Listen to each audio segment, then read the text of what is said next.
Ciao, welcome back to Geriatric Alpha Runt Productions. My name is Garp, here across YouTube, Instagram, Facebook, TikTok, all the various platforms. I've got somebody helping me to optimize our content. We're looking for sponsors, and today is episode number 12, and I've got my jiu-jitsu instructor, Emilio Gomez here. How are you today? I'm doing well. Thanks for having me on. I appreciate it. Thank you very much. We're in the Christmas season, and we're going to talk about a few different subjects like we normally do. We'll try and split them up into 15 to 30-minute intervals, and that way if a subject doesn't interest you, you can simply move on to the next one. So the genesis of our relationship was about jiu-jitsu. So I wanted to ask you, Emilio, how long have you been doing jiu-jitsu?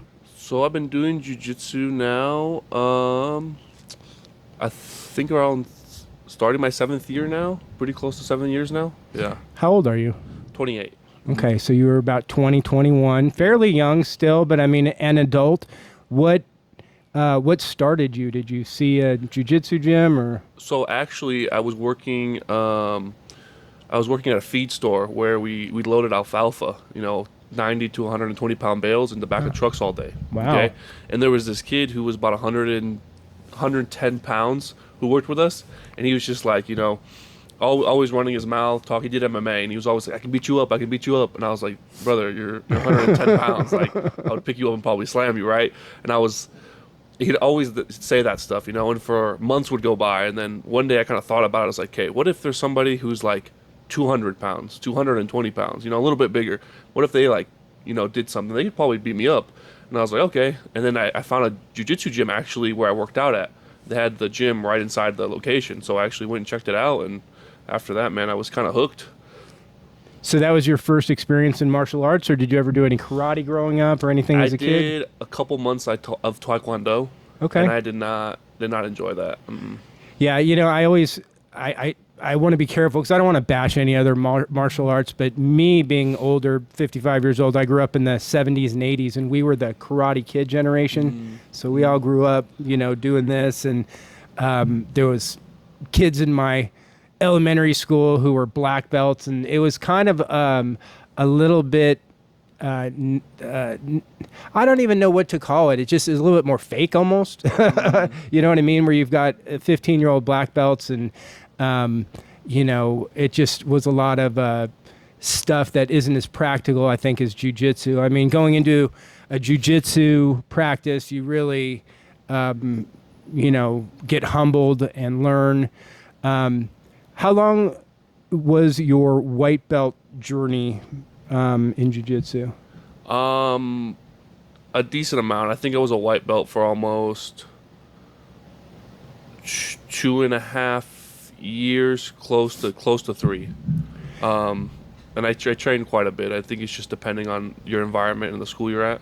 Right, right. And traditionally, tell me, is a black belt from white to black with consistent training usually about a 12 to 15 year process typically, or I know it varies. But I think it varies depending on your environment and your instructors. But I think on average it takes people around 10 years. I think is a good marker. Okay. You could either get your doctorate or you could get a jiu-jitsu black belt.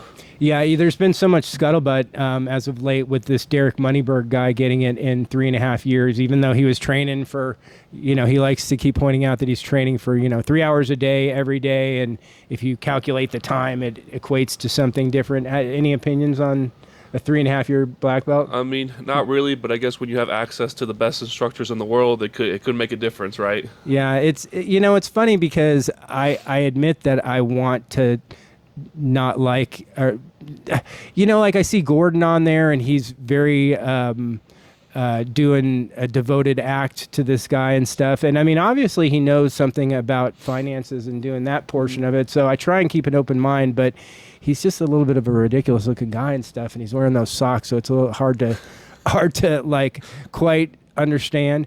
So now when you started this, you were in what state? I was living in California at the time when I Okay. started jiu-jitsu. Yeah. And jiu-jitsu has always been really hot there. What part of California were you in? I was in the Central Valley, Fresno. Okay.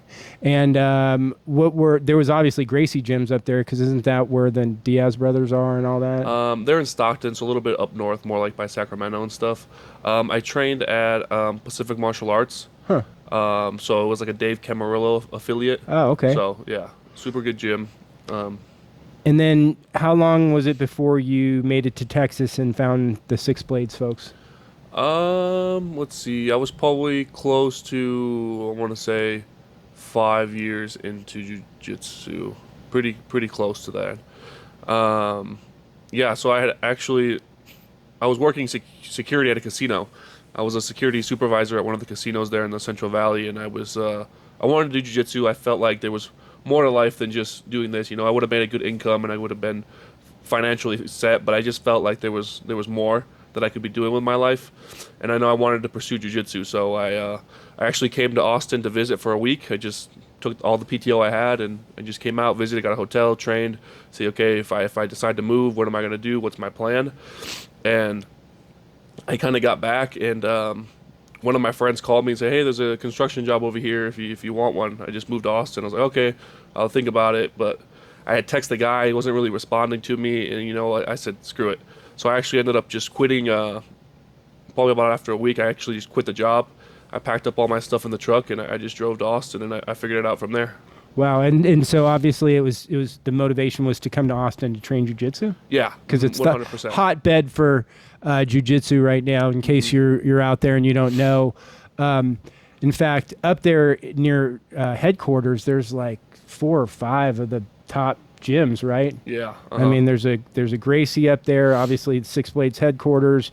Kingsway is up there now.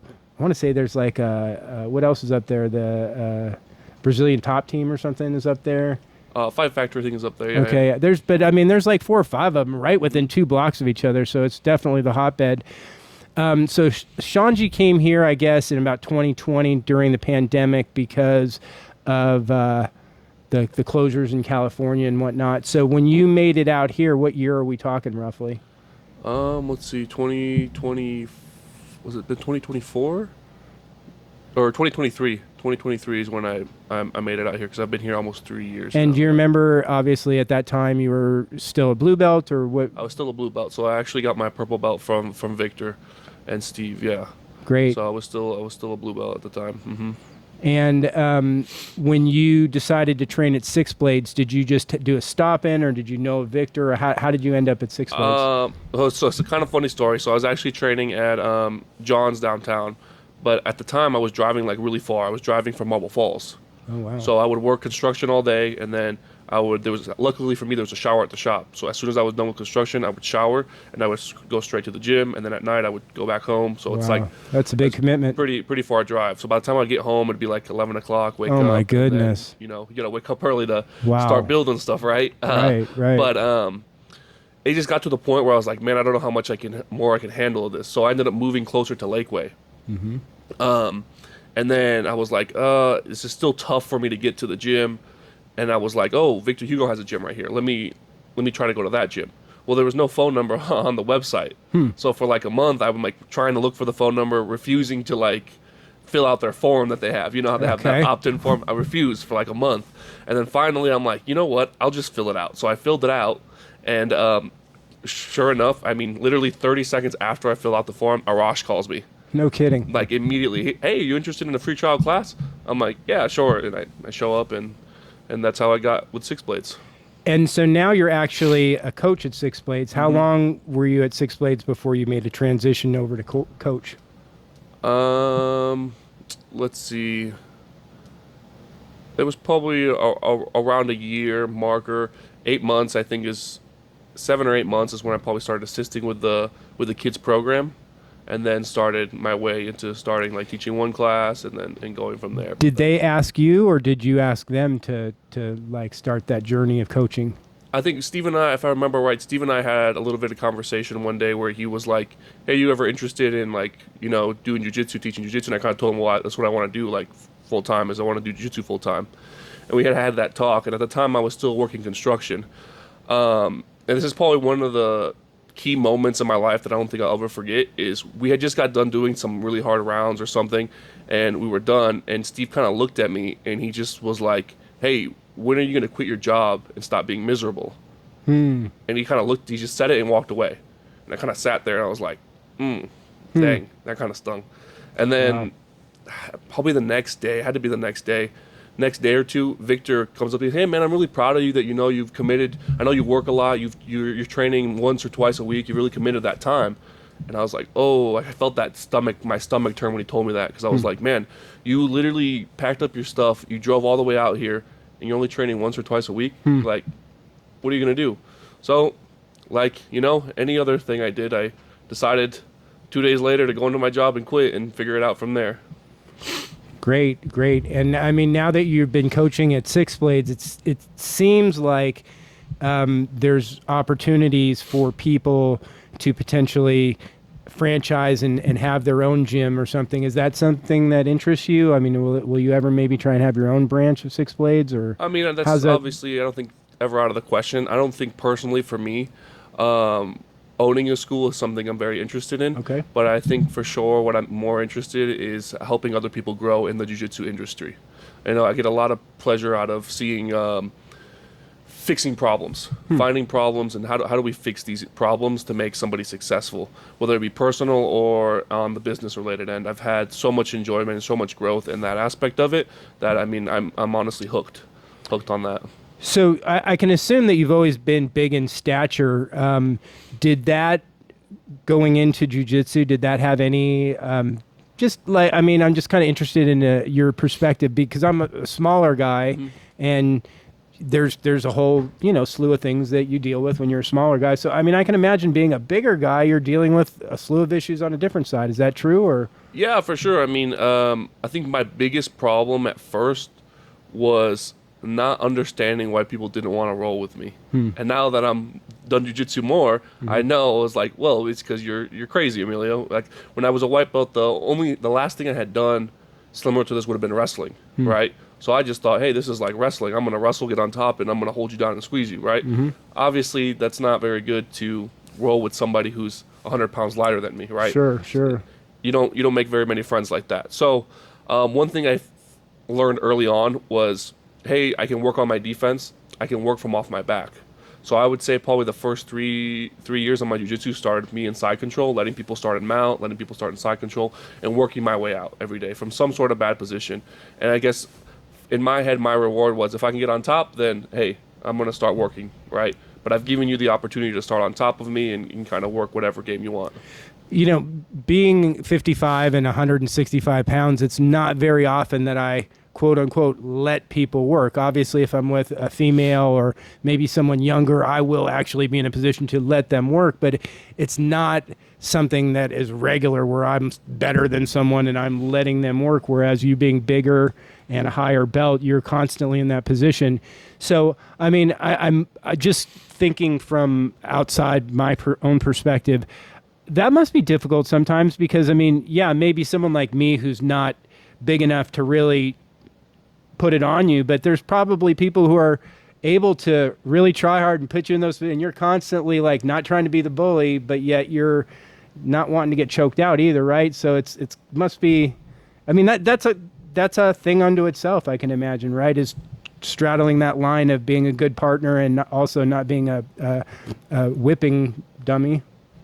Yeah, for sure. I think you have to find that right balance of like, hey, I want to make sure that you're getting better, but I'm also getting better, right? So there's that balance you have to find where, I'm getting the work I need to get in, but I'm also allowing, somebody who might be smaller than me to also get some good work in.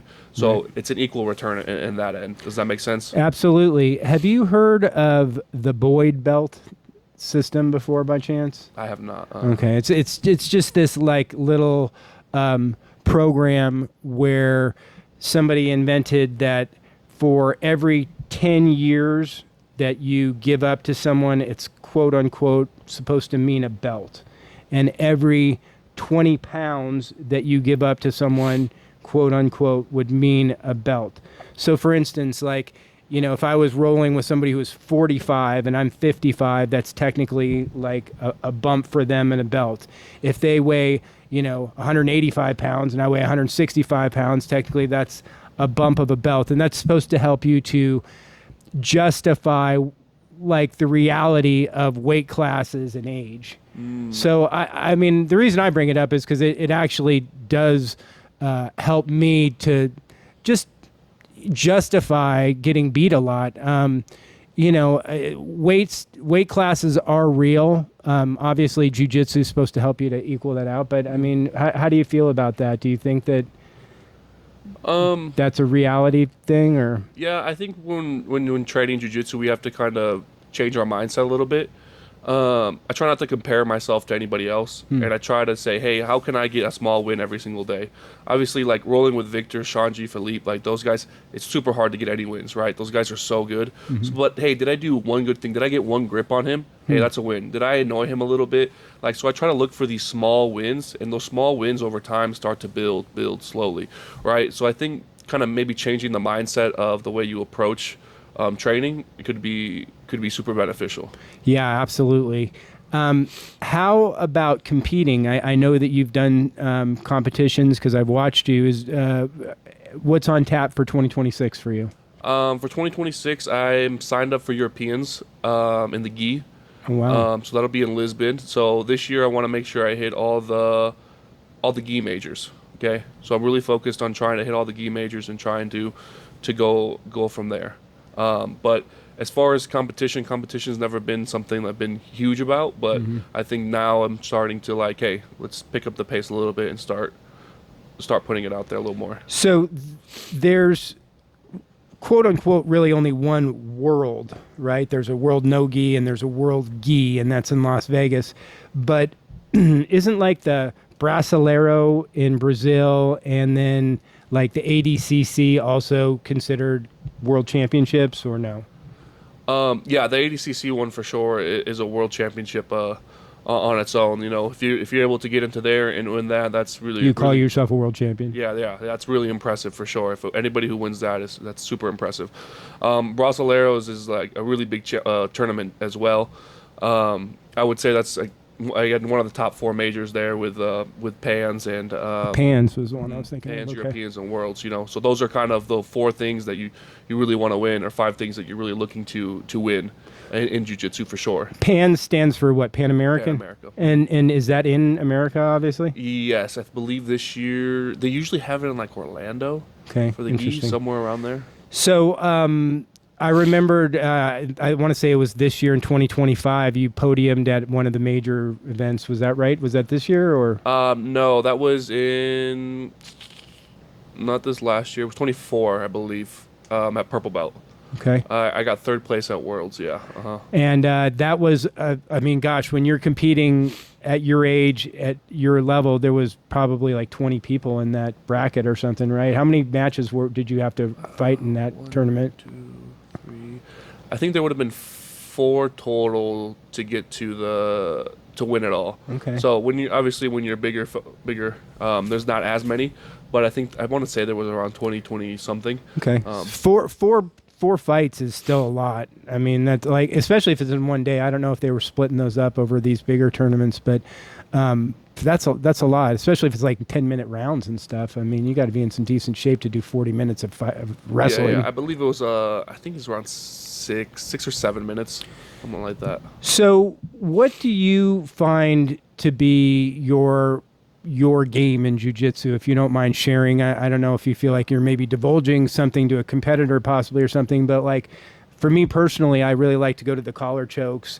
I'd like to have someone in my guard. Is there a position that you're like your favorite to work from? Yeah, obviously I really enjoy butterfly. Butterfly guard is something that I really, really enjoy.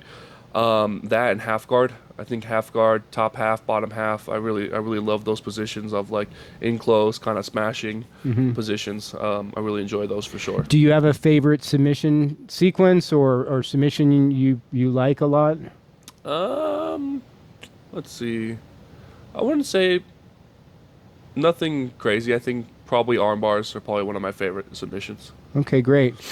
So maybe this is a good time to like transition into talking a little bit about security right now. I know that you had mentioned that earlier, that you had been doing security earlier, and you're currently doing private security. Is that right?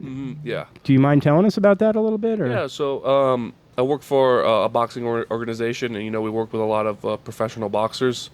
It's honestly super blessed to be able to be into that group and work with those guys. And I mean, the opportunities I get, the people I get to meet, the people I get to work with, it's just been absolute blessing. So that's been just super cool. Nothing crazy has happened, so it's been super chill. I can only imagine with these boxers, because I mean, I watch the events and stuff, and these guys are crazy, man. And you're in charge of like keeping the order. Is it fun? Is it exciting as it looks? Oh yeah, I mean it's a super fun time. You never really know what you're gonna get sometimes. I can imagine. But I think off stage these guys are super humble, super chill. So especially when the more we work with them, the more we get to know them, the more you get to know their personalities. Outside of it, they're super chill. But when they get on that stage, you don't know what's gonna happen. So you always got to be on your toes, be ready for everything. My goodness, that's the truth. Watching these guys and seeing the excitement and the big dollars that these boxers are really flashing the big dollars and stuff like that. Do these guys have like security with them 24 hours a day, or is it just mostly during the fight?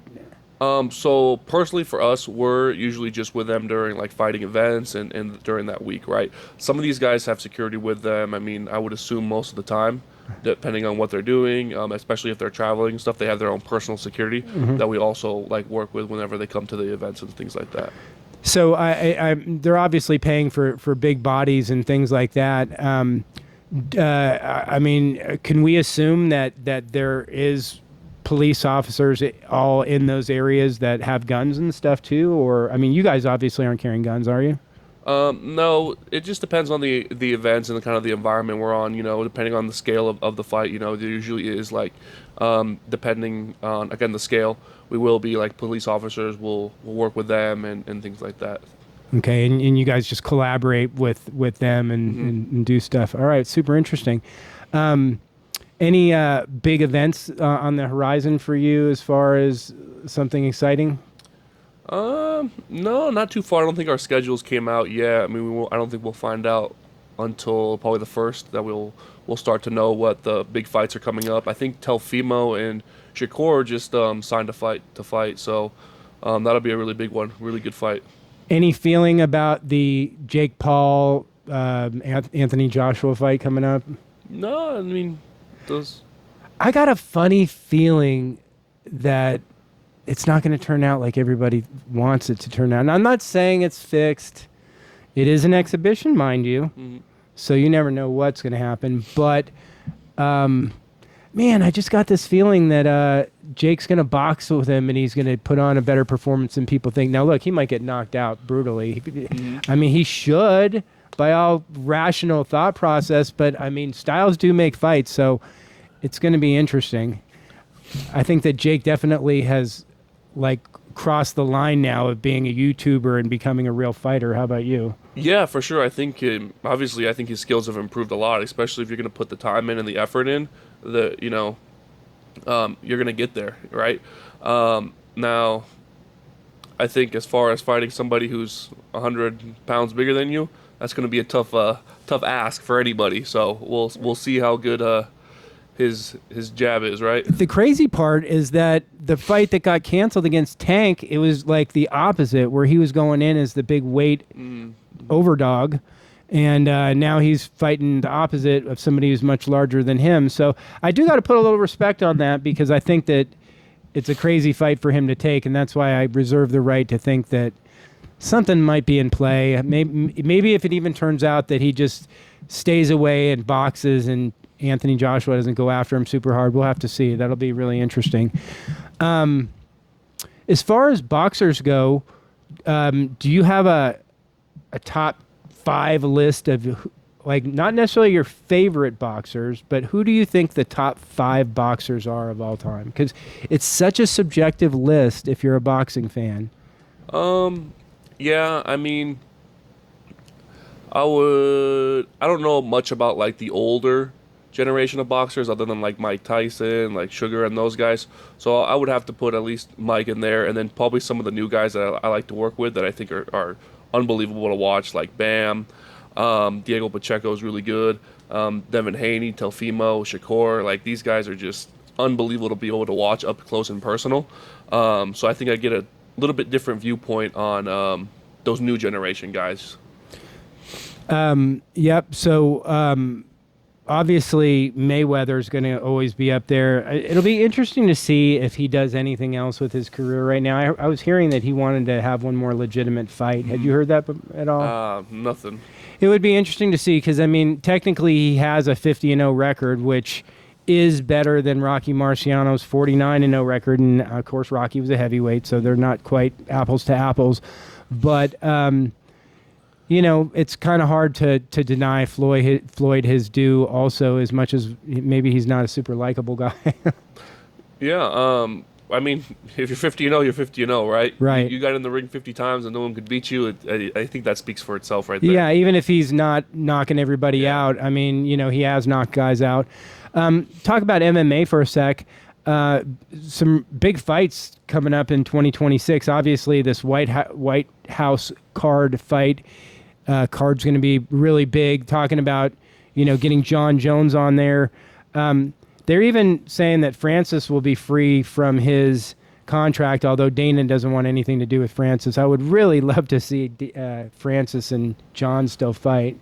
That would be like a dream for me to see that. Yeah, that would be an unbelievable fight. I think that would be one of the biggest fights you could put on for sure. I mean, they're talking like John saying he wants to fight Poetan,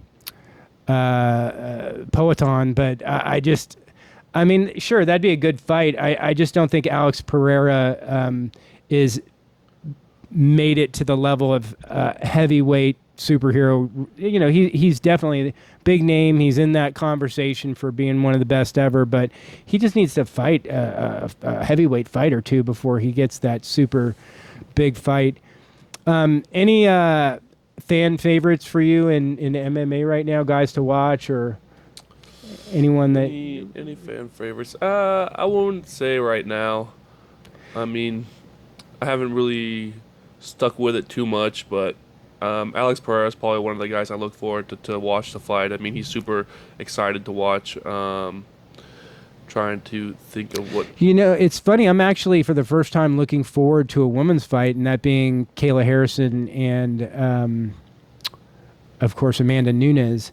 And, like, I'm not saying I poo-poo the female MMA, but it really never caught the level of interest for me as the male. But that's going to be a really big fight. I mean, the two of the truly the best grapplers and females ever, I would think you have to call these two. So that'll be an interesting fight coming up this year.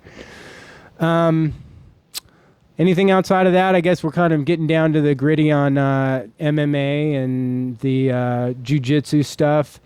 Why don't you come back and join us for part number 2? And looking forward to talking to Emilio next about where he grew up in Mexico. And if you like what you heard here, please like, share, subscribe, and even comment. Thanks for watching.